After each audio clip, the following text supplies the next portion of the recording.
La bomba silenciosa de Clarence House, el plan secreto de la reina madre que sacude los cimientos de la monarquía británica. No hubo fanfarrias, ni comunicados oficiales, ni fotógrafos apostados tras las verjas del palacio. No existió una rueda de prensa solemne, ni una imagen histórica destinada a los archivos reales. Y, sin embargo, lo que ocurrió en la penumbra de Clarence House aquella noche decisiva provocó una onda expansiva destinada a recorrer los pasillos más blindados del poder británico. Durante semanas el mundo no supo nada, pero en silencio una princesa de 88 años avanzaba con paso firme hacia una decisión capaz de alterar el delicado equilibrio que el rey Carlos III había construido con extremo cuidado. La protagonista de esta historia es la princesa Alexandra, la sobrina más devota de la reina madre y la última depositaria de sus secretos más explosivos. Durante más de 2 décadas custodió una verdad incómoda, peligrosa y profundamente divisiva. Aquella noche decidió activarla. No fue un gesto impulsivo ni fruto de un arrebato emocional. Fue la ejecución milimétrica de un plan concebido muchos años atrás, diseñado para cumplirse solo cuando las condiciones fueran las adecuadas. Un plan tan controvertido que amenaza con reescribir las reglas no escritas de la Casa de Windsor, lo que dejó atónitos incluso a los observadores más experimentados de la realeza. No fue únicamente la existencia de ese movimiento oculto, sino su destinatario final. Las joyas más preciadas, los objetos personales más cargados de simbolismo de la reina madre, no fueron a parar a Catalina, princesa de Gales, como durante años se dio por sentado. No. El legado se dividió de manera quirúrgica entre la princesa Ana y la reina Camila, y lo más demoledor no fue solo el reparto, sino la forma. Catalina no fue advertida, ni consultada, ni siquiera considerada. Fue, en términos prácticos, eliminada de la ecuación. ¿Por qué asumir un riesgo semejante? ¿Qué fuerza podía empujar a la princesa Alexandra a encender una mecha que amenaza con desatar una guerra fría dentro de la familia real? Y, sobre todo, ¿qué contenía aquella caja forrada de terciopelo burdeos para que el peligro valiera la pena? La respuesta va mucho más allá de collares, broches o tiaras. Aquí hablamos de venganza, de reivindicación histórica y de una lucha feroz por definir la identidad moral de la monarquía británica en el siglo XXI. La agenda oculta de la reina madre. Para comprender la magnitud de este terremoto institucional, es imprescindible retroceder a los últimos años de vida de Isabel Bowes-Lyon, la reina madre. Ante la opinión pública fue, durante décadas, la abuela entrañable de la nación, siempre sonriente, inquebrantablemente optimista, un símbolo de estabilidad que parecía desafiar al tiempo hasta alcanzar los 101 años. Pero esa imagen cuidadosamente construida ocultaba a una estratega implacable, una mujer que entendía los mecanismos más duros del poder real mejor que casi nadie. Su biografía lo explica todo. Sobrevivió a la crisis constitucional de 1936, cuando Eduardo Bililao eligió abdicar para casarse con Wallis Simpson, empujando inesperadamente al trono a su esposo Jorge VI. Permaneció en Londres durante los bombardeos de la Segunda Guerra Mundial, negándose a evacuar mientras su pueblo sufría. Fue testigo del incendio moral y político que sacudió al país en sus horas más oscuras y acompañó a su hija Isabel II durante más de 6 décadas de reinado marcadas por transformaciones sociales, escándalos familiares y una presión mediática sin precedentes. De todas esas experiencias extrajo una conclusión esencial. La supervivencia de la monarquía depende de elegir con precisión quirúrgica a quienes deben proteger su legado y excluir, sin vacilaciones, a quienes puedan ponerlo en peligro. Según fuentes palaciegas que han hablado bajo estricta confidencialidad, los últimos años de la reina madre estuvieron dominados por una profunda inquietud sobre el futuro de la institución. Observó el impacto devastador que tuvo la muerte de Diana, princesa de Gales, en la percepción pública de la corona. Asistió, con preocupación, a la transformación de la relación entre Carlos y Camila, de escándalo tabloide a aceptación resignada. Y entonces tomó una decisión cuyas consecuencias apenas ahora comienzan a manifestarse. El documento que lo cambió todo, di jantung ruang penyimpanan kerajaan, dilindungi oleh lapisan keamanan dan segel lilin, tersimpan sebuah dokumen yang tidak diketahui publik. Sebuah tambahan wasiat rahasia yang sepenuhnya terpisah dari wasiat resmi Ibu Suri. Itu bukanlah permata mahkota atau harta negara, melainkan koleksi pribadinya. Perhiasan yang dipilih sepanjang hidupnya yang luar biasa, dikenakan pada momen-momen bersejarah, syarat dengan kenangan dan makna.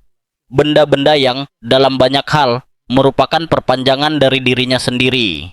Instruksinya jelas dan tegas. Perhiasan ini harus diserahkan kepada seseorang yang menunjukkan keanggunan di atas ambisi, martabat di atas pengejaran ketenaran yang putus asa, pengabdian di atas perayaan diri sendiri. Nama Camilla tidak muncul, tidak perlu. Ketidakhadirannya merupakan pesan yang sama kuatnya dengan klausul eksplisit apapun. Tetapi Ibu Suri melangkah lebih jauh. Menurut seorang informan yang memiliki akses langsung ke ruang penyimpanan, dokumen itu berisi sesuatu yang mirip dengan ramalan. Deskripsi tentang seorang putri yang teguh dalam tugasnya, ditakdirkan untuk memulihkan otoritas moral mahkota. Deskripsi itu begitu tepat sehingga setelah membacanya, Putri Alexandra langsung mengerti bahwa itu bukan merujuk pada sosok di masa depan, tetapi pada seseorang yang sudah ada. Bukan Catherine, seperti yang ditafsirkan banyak orang selama bertahun-tahun, tetapi Putri Anne. Kesalahan semua orang. Selama beberapa dekade, para komentator kerajaan berasumsi bahwa penglihatan itu merujuk pada Putri Wales. Catherine telah menanggung ejekan publik, pengawasan media yang tak henti-hentinya, dan tekanan konstan dengan ketenangan yang patut dikagumi. Namun, mereka mengabaikan nilai tertinggi yang dihormati oleh Ibu Suri di atas segalanya, pengabdian yang tenang dan berkelanjutan. Putri Anne telah memenuhi lebih banyak tugas resmi daripada anggota keluarga kerajaan lainnya. Lebih dari 50 tahun kerja tanpa lelah, tanpa skandal, tanpa keluhan, tanpa drama. Sementara yang lain mencari sorotan, dia hanya memenuhi tugasnya. Bukannya pertanyaan tentang siapa yang suatu hari nanti akan menjadi permaisuri, tetapi siapa yang sudah mewujudkan karakter seorang ratu. Dan Ibu Suri, dengan pengamatan selama 1 abad di belakangnya, memahami hal ini jauh sebelum orang lain. Selama bertahun-tahun, bahkan di dalam tembok istana Buckingham, dianggap wajar bahwa keputusan-keputusan simbolis tertentu dari monarki mengikuti logika yang kaku, hampir matematis, yang didikte oleh protokol dan garis suksesi. Namun, seperti yang sering terjadi di lembaga-lembaga besar, apa yang benar-benar menentukan tidak selalu terjadi di depan umum atau tercatat dalam arsip resmi. Terkadang, sejarah didefinisikan ulang dalam keheningan, di balik pintu tertutup, di bawah beban warisan moral yang tidak dapat diatur oleh peraturan apapun. Itulah tepatnya yang gagal dilihat oleh banyak orang dalam istana tepat waktu.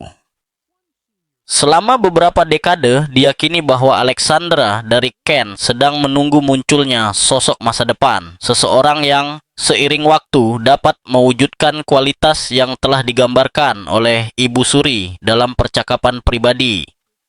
Kebijaksanaan, pengorbanan, keteguhan moral, dan kesetiaan mutlak kepada lembaga di atas ambisi pribadi apapun. Tetapi kenyataannya berbeda. Alexandra tidak menunggu siapapun yang baru. Dia menunggu saat yang tepat untuk mengakui seseorang yang telah menghabiskan seluruh hidupnya memenuhi peran itu tanpa pernah mengklaimnya, Putri Anne.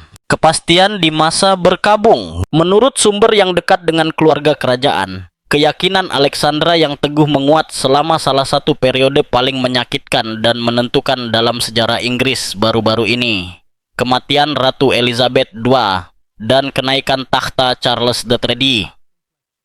Pengumuman resmi wafatnya yang mulia menandai bukan hanya akhir dari pemerintahan bersejarah, tetapi juga awal dari transisi yang penuh dengan ketegangan, ketidakpastian, dan emosi yang terpendam. Di tengah skenario ini, sosok Putri Anne muncul dengan kejelasan yang hampir sempurna, sementara anggota keluarga lainnya bergulat dengan kesedihan dan penyesuaian peran. Anne bekerja tanpa lelah, kehadirannya konstan, pelaksanaan tugasnya sempurna, dan mungkin yang paling mengungkapkan, ia tidak menunjukkan jejak agenda pribadi.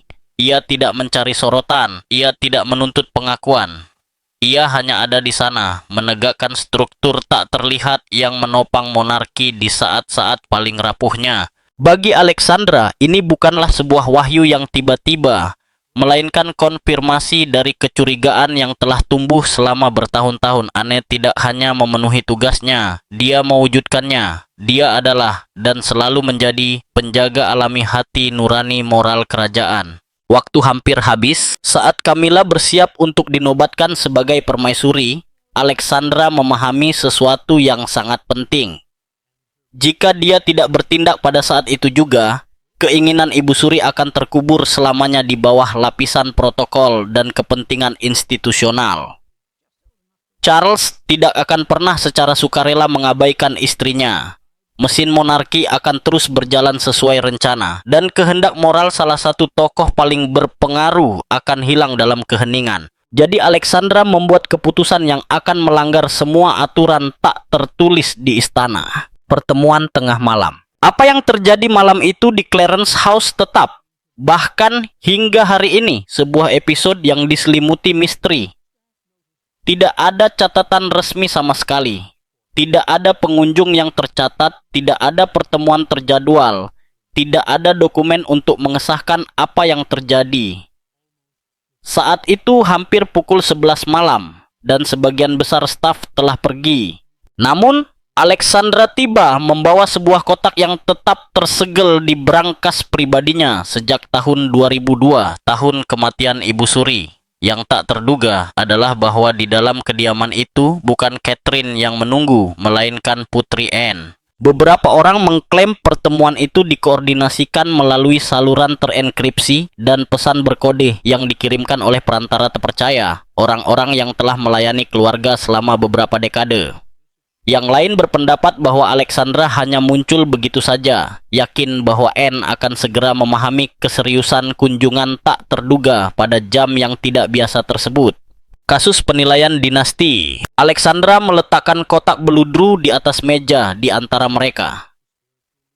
Kotak berwarna merah anggur tua itu menunjukkan tanda-tanda waktu, kainnya melunak karena bertahun-tahun, bagian-bagian kuningan sedikit berkarat, dan disulam dengan benang emas yang pudar, dua inisial yang menjelaskan semuanya. QM, Ibu Suri. Ini selalu ditujukan untukmu, kata Alexandra, bukan sebagai saran, tetapi sebagai pernyataan yang tak terbantahkan. Anne segera memahami bobot isyarat tersebut dan konsekuensinya. Menurut catatan selanjutnya, reaksi pertamanya adalah penolakan. Kau harus pergi ke Catherine, katanya. Dia adalah calon permaisuri, protokol menuntutnya. Namun Alexandra menyelah dengan otoritas seseorang yang telah menghabiskan hampir 9 dekade mengamati seluk-beluk keluarga kerajaan. Protokol, tegasnya, tidak ada apa-apanya dibandingkan dengan karakter. Dan Ibu Suri tahu betul kepada siapa pengakuan itu pantas diberikan. Permata yang tak ternilai harganya. Setelah membuka kotak itu, mereka tidak hanya menemukan perhiasan biasa. Yang ada di dalamnya adalah perwujudan nyata dari sejarah moral monarki Inggris. Yang menjadi pusat perhatian tak salah lagi, bros kesetiaan Ibu Suri. Itu bukan perhiasan biasa. Itu adalah bros yang dikenakannya bersama suaminya, Raja George VI, selama masa-masa kelam Perang Dunia Kedua. Bros yang sama yang dikenakannya pada penobatan putrinya pada tahun 1953.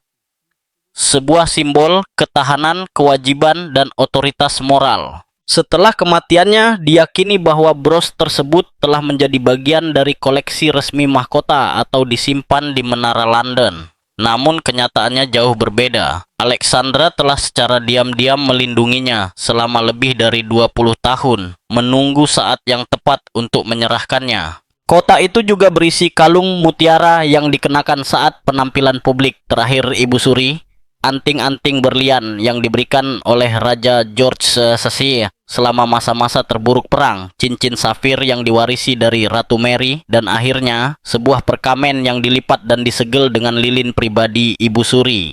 Surat yang mengubah segalanya. Dokumen itu mengubah tindakan tersebut menjadi sesuatu yang jauh lebih dari sekadar warisan simbolis.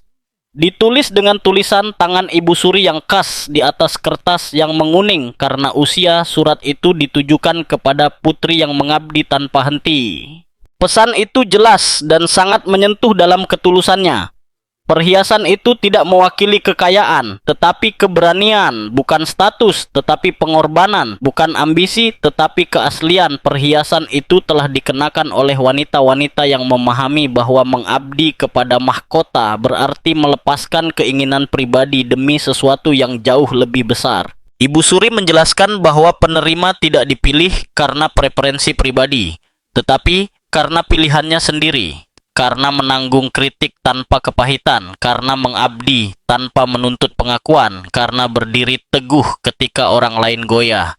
Jangan memakainya sebagai perhiasan, tetapi sebagai perjanjian. Simpulnya, kekuatan sejati monarki tidak pernah berasal dari mereka yang menuntut penghormatan, tetapi dari mereka yang mendapatkan rasa hormat dengan martabat yang tenang. Anne membaca surat itu beberapa kali, tangannya tampak gemetar. Alexandra tetap diam, membiarkan beban momen itu meresap. Penghakiman terakhir. Dia melihat semuanya. Anne akhirnya berbisik, "Bagaimana dia tahu bahwa aku?"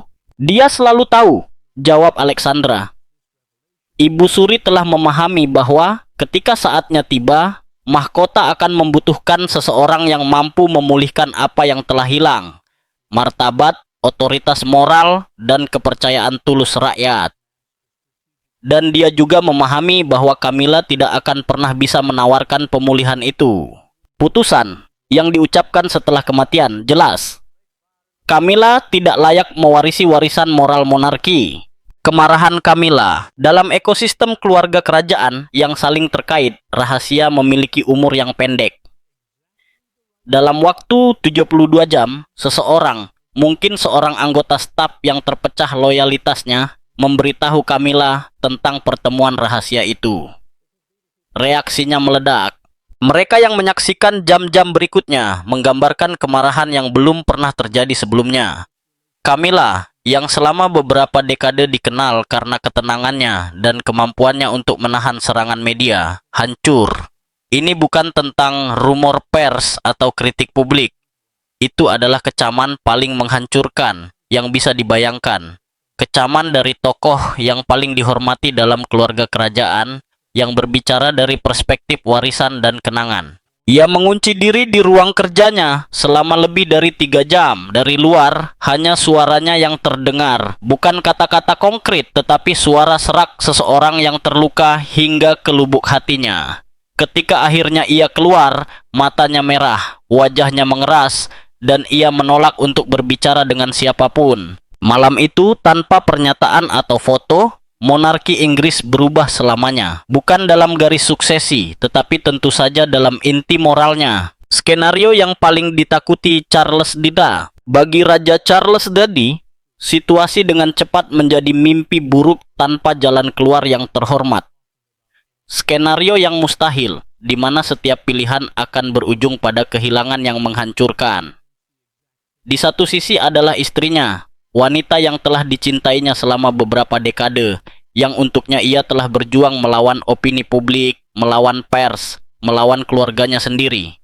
Wanita yang selalu mendukungnya selama bertahun-tahun ketika ia menjadi pewaris takhta paling tidak populer dalam sejarah baru-baru ini, kini dihadapkan pada penghinaan yang diam-diam namun brutal, penolakan eksplisit dari Ibu Suri sendiri. Di sisi lain, terdapat keinginan yang jelas dari neneknya, Putri Anne, saudara perempuannya tidak melakukan apapun untuk memprovokasi situasi ini selain mewujudkan dengan konsistensi mutlak nilai-nilai yang dihormati Ibu Suri di atas segalanya. Dan membayangi keduanya adalah bayangan ibunya, Elizabeth Dewa, yang tidak diragukan lagi mengetahui kesepakatan ini tetapi memilih untuk tetap diam, menghormatinya, dan tidak ikut campur. Charles terjebak di pusat keretakan yang mengancam untuk menghancurkan pemerintahannya dari dalam. Sumber-sumber istana mengatakan bahwa ketika raja mengetahui semua detailnya, reaksinya bukanlah kemarahan, melainkan kehancuran. Ia tidak meledak, ia tidak berteriak, ia terpuruk, ia telah mendedikasikan seluruh hidupnya untuk mencoba menyeimbangkan dua kekuatan yang tampaknya tidak kompatibel, menghormati warisan keluarga dan pada saat yang sama membangun monarki yang lebih modern. Melindungi Camilla tanpa mengkhianati institusi, menghormati tradisi tanpa menjadi tawanannya, dan sekarang sebuah isyarat dari makam neneknya telah menghancurkan keseimbangan yang rapuh itu. Seorang pejabat tinggi istana yang berbicara dengan syarat anonimitas yang ketat menceritakan percakapan pribadi yang sangat mengungkapkan. Menurut kesaksiannya, Charles berkata dengan getir, "Dia terus mendikte aturan dari alam baka. Kapan ini akan berakhir? Kapan kita bisa mendefinisikan monarki ini tanpa hantu yang mengendalikan setiap keputusan?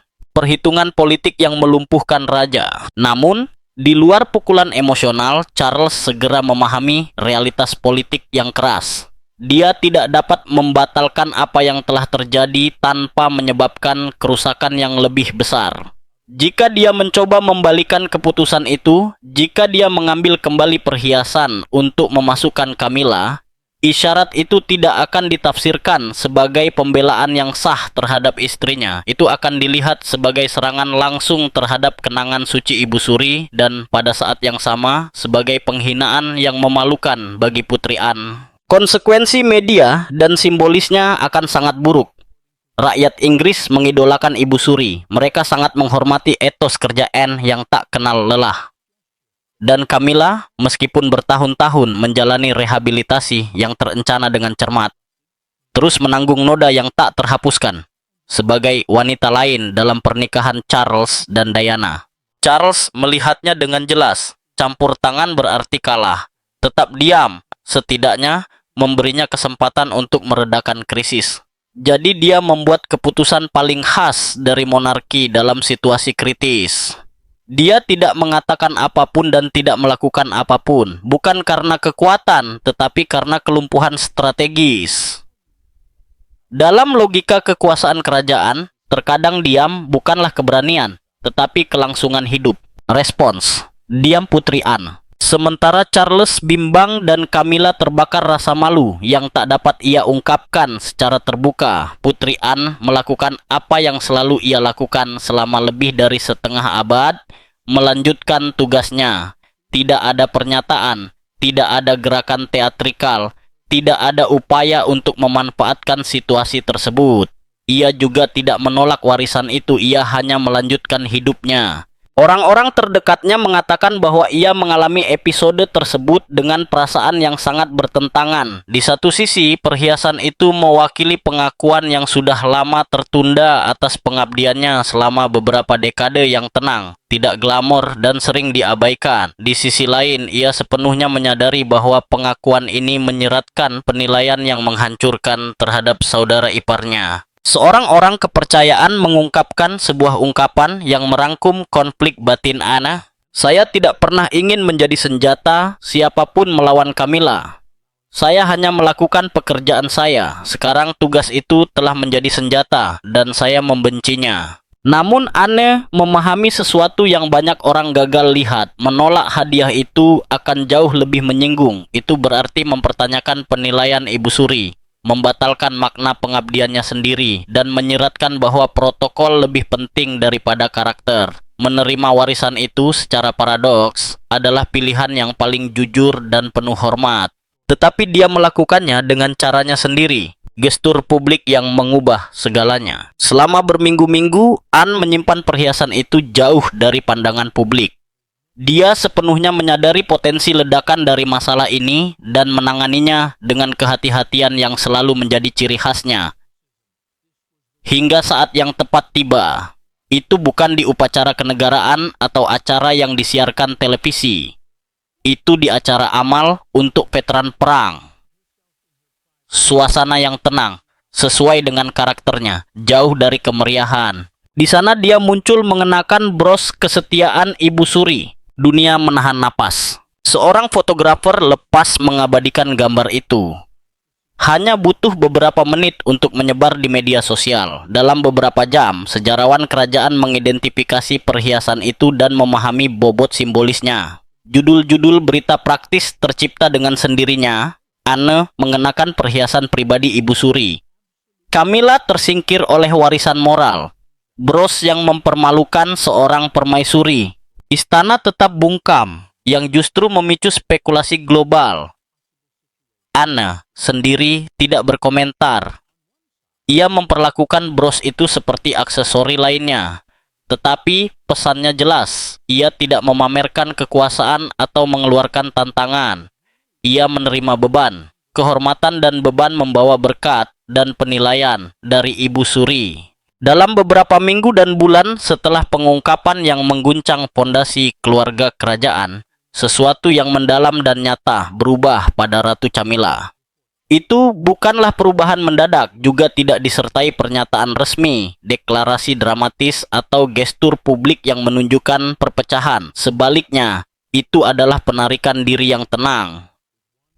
Sebuah proses memudar secara bertahap yang oleh banyak orang di dalam istana digambarkan sebagai penarikan diri ke dalam bayang-bayang. Camilla tidak meninggalkan tugas-tugas institusionalnya. Ia terus mendampingi Raja Charles III dalam acara-acara resmi, mempertahankan jadwal dasarnya, dan tidak menunjukkan tanda-tanda pemberontakan atau pembangkangan secara lahiriah. Namun, mereka yang bekerja dekat dengannya mulai memperhatikan detail-detail yang mustahil untuk diabaikan. Ia semakin banyak menghabiskan waktu di apartemen pribadinya. Ia menolak beberapa acara penting dengan alasan masalah kesehatan yang tidak jelas. Dan ketika ia muncul di depan umum, sikapnya berbeda. Lebih pendiam, kurang percaya diri, hampir seperti kalah. Teman-teman dekat Ratu Permaisuri yang telah setuju untuk berbicara dengan syarat anonimitas yang ketat agar tidak membahayakan hubungannya dengan lingkaran kerajaan, sepakat dengan diagnosis ini. Camilla sangat terluka, bukan oleh pers, bukan oleh opini publik, bukan oleh komentar para analis atau sejarawan, tetapi oleh sesuatu yang jauh lebih menghancurkan. Perasaan telah dihakimi oleh sejarah itu sendiri dan dianggap tidak memadai oleh para penjaga sejati makna pengabdian kerajaan, oleh para wanita yang melalui teladan mereka mendefinisikan apa arti sebenarnya melayani mahkota. Dan terhadap vonis itu tidak ada jalan keluar. Tidak ada kemungkinan banding. Tidak ada strategi komunikasi atau penataan ulang publik yang dapat membalikkannya. Ini adalah penghakiman terakhir. Permata sebagai metafora kehidupan. Situasi seputar permata warisan dengan cepat menjadi metafora yang menyakitkan bagi seluruh perjalanan Camilla di dalam monarki. Selalu dekat dengan pusat kekuasaan namun tidak pernah sepenuhnya diterima. Selalu hadir secara formal, tetapi tidak pernah benar-benar menjadi bagian. Secara hukum berada di dalam, secara simbolis di pinggiran. Salah satu momen paling bermakna menurut berbagai sumber terjadi selama pertemuan keluarga pribadi di Balmoral. Pertemuan yang tampaknya sepele, tanpa kamera atau pers. Putri Anne mengenakan kalung mutiara sederhana, sebuah perhiasan yang sederhana namun tak salah lagi dari koleksi pribadi Ibu Suri. Camilla melihatnya, hanya sesaat, matanya tertuju pada kalung itu, rahangnya tampak mengencang. Lalu ia memalingkan muka. Ia tidak mengatakan sepatah kata pun. Tidak ada yang mengatakannya. Tetapi semua orang yang hadir merasakan beban berat dari momen itu. Dalam keheningan itu, seumur hidup pengucilan simbolis terkondensasi. Apa yang diungkapkan kisah ini tentang monarki? Jika kita mundur dan menganalisis episode ini dengan objektivitas jurnalistik, Yang muncul adalah potret yang mengganggu dan mengungkapkan tentang monarki dan arah masa depannya. Pertama, orang mati terus mengatur orang hidup. Ibu Suri meninggal lebih dari 2 dekade lalu, namun keinginan, penilaian, dan prediksinya terus membentuk dinamika kekuasaan kerajaan. Monarki Inggris tidak hanya terikat oleh tradisi saat ini, ia dihantui, bahkan hampir dikejar oleh harapan mereka yang sudah tidak ada lagi. Masa lalu tidak beristirahat, ia mengawasi. Kedua, karakter pada akhirnya lebih penting daripada jabatan. Camilla memegang gelar resmi permaisuri. Tidak ada yang membantah posisi konstitusionalnya, tetapi otoritas moral, legitimasi spiritual, dan pengabdian publik yang tulus tidak berpindah bersama mahkota.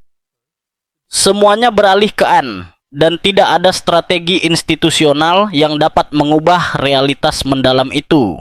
Ketiga, ada 2 monarki yang berjalan bersamaan. Di satu sisi, monarki konstitusional yang terlihat diatur oleh aturan, upacara, dan fungsi negara. Di sisi lain, monarki simbolis dan moral yang hidup dalam imajinasi kolektif. Saat ini, Anne mendominasi yang terakhir, sementara Camilla menduduki yang pertama. Dan yang terakhir inilah yang dalam jangka panjang menentukan warisan. Keempat, kekuatan tersembunyi menentukan hasil yang terlihat. Putri Alexandra yang berada di luar garis suksesi langsung dan hampir tak terlihat oleh publik, memiliki pengaruh transformatif yang lebih besar dengan sebuah kotak beludru daripada yang dimiliki banyak anggota aktif keluarga kerajaan selama puluhan tahun pengabdian publik. Kekuatan sejati jarang diumumkan. Kelima, kisah ini bukan tentang Camilla versus Anne. Konflik sebenarnya bukanlah masalah pribadi, ini ideologis. Ibu Suri memperjuangkan visi monarki berdasarkan teladan moral. Anggota keluarga kerajaan harus mewujudkan kebajikan tertinggi bangsa, bukan hanya menjalankan tugas seremonial. Dengan memilih Anne sebagai penjaga warisannya, ia berusaha untuk memastikan kelangsungan visi tersebut. Rahasia yang belum terungkap. Namun, kisah ini belum berakhir di sini. Bahkan, bagi banyak pengamat istana, ini baru saja dimulai. Karena di luar perhiasan yang telah diserahkan, pertanyaan yang menghantui tetap ada. Apalagi yang ditinggalkan Ibu Suri? Di brankas kerajaan, ada kotak-kotak tersegel lainnya, hanya ditandai dengan inisial QM. Kotak-kotak yang belum pernah ada yang berani membukanya tanpa izin khusus. Desas-desus itu terus beredar. Para sejarawan kerajaan berspekulasi bahwa kotak-kotak itu mungkin berisi lebih dari sekadar kenang-kenangan sentimental. Surat-surat tambahan dengan visi terperinci tentang masa depan monarki, buku harian pribadi dengan pengamatan yang sangat jujur tentang berbagai anggota keluarga, pedoman khusus tentang bagaimana tradisi tertentu harus diadaptasi, atau bahkan rekomendasi eksplisit mengenai suksesi setelah Charles Ledja. Putri Alexandra tahu apa yang ada di dalam kotak-kotak itu. Dia telah mengisyaratkannya dalam percakapan pribadi yang terukur dengan hati-hati, tetapi dia tidak mengungkapkan apapun, belum. Pertanyaan yang bergema di koridor kekuasaan tak terhindarkan. Kapan pengungkapan selanjutnya akan muncul? Ramalan apalagi yang ditinggalkan Ratu Ibu yang terenkripsi di dalamnya? Siapa lagi yang mungkin akan dipilih? Atau secara definitif dilarang bertanggung jawab? Warisan yang bangkit dari kubur. Pada awal kisah ini, semuanya tampak seperti transaksi sederhana. Seorang putri tua menyerahkan sekotak perhiasan kepada putri lainnya. Tetapi, seperti hampir semua hal dalam keluarga kerajaan, tidak ada yang sederhana. Apa yang tampak seperti tindakan murah hati, pada kenyataannya adalah pemenuhan nubuat yang telah berlangsung selama beberapa dekade. Apa yang tampak seperti pembagian warisan adalah penghakiman yang dikeluarkan dari alam baka. Apa yang tampak seperti masalah perhiasan pada intinya adalah perjuangan untuk jiwa monarki Inggris itu sendiri. Putri Alexandra mengambil risiko besar dalam melaksanakan keinginan Ibu Suri. Ia bisa saja menyimpan perhiasan itu selamanya, menghindari drama. membiarkan rahasia itu mati bersamanya. Tetapi ia memilih untuk menghormati janji yang dibuat di saat-saat terakhir tokoh bersejarah itu. Ia memilih untuk mewujudkan visi Ibu Suri, terlepas dari konsekuensinya. Anne menerima beban itu dengan keanggunan yang sama yang mendefinisikan pilihannya. Ia tidak mencari pengakuan. Ia tidak memperjuangkannya. Ia hanya hidup sedemikian rupa sehingga akhirnya mewujudkan nubuat yang tidak pernah ia ketahui keberadaannya. Dan Camilla sedang mempelajari pelajaran tersulit dari monarki. Posisi dapat diberikan melalui pernikahan atau gelar, tetapi legitimasi moral yang dalam dan abadi hanya diperoleh melalui karakter. Dan sekali hilang atau ditolak, jarang dapat diperoleh kembali. Raja Charles tetap terjebak di antara wanita yang dicintainya dan warisan yang diwarisinya. Tidak ada solusi mudah, tidak ada akhir yang sempurna. Tetapi satu hal yang pasti, Ibu Suri terus membentuk monarki dari alam baka. Suaranya, nilai-nilainya, dan visinya bergema di setiap ruangan istana, memengaruhi setiap keputusan, setiap rencana suksesi, setiap percakapan pribadi tentang masa depan mahkota. Berkat keberanian Alexandra dan martabat Anne yang tenang, visi itu telah dihidupkan kembali dengan kuat. Pertanyaan terakhir tetap terbuka, bukan hanya untuk keluarga Windsor, tetapi untuk kita semua. Haruskah yang hidup menaati yang telah meninggal? Haruskah kehendak masa lalu dihormati, bahkan ketika itu menyebabkan rasa sakit di masa kini? Mana yang lebih penting, protokol atau hati nurani? Karena pada akhirnya, kisah ini bukan hanya tentang raja dan ratu. Ini tentang keluarga, kesetiaan, dan warisan. Ini tentang apakah kita menghormati mereka yang datang sebelum kita, bahkan ketika melakukannya memaksa kita untuk menghadapi kebenaran yang tidak nyaman. Dan satu hal yang pasti, kotak-kotak bertanda QM tetap tertutup. Alexandra masih menyimpan rahasia. Dan ketika akhirnya dibuka, monarki dan mereka yang mengamatinya mungkin tidak siap untuk apa yang terungkap.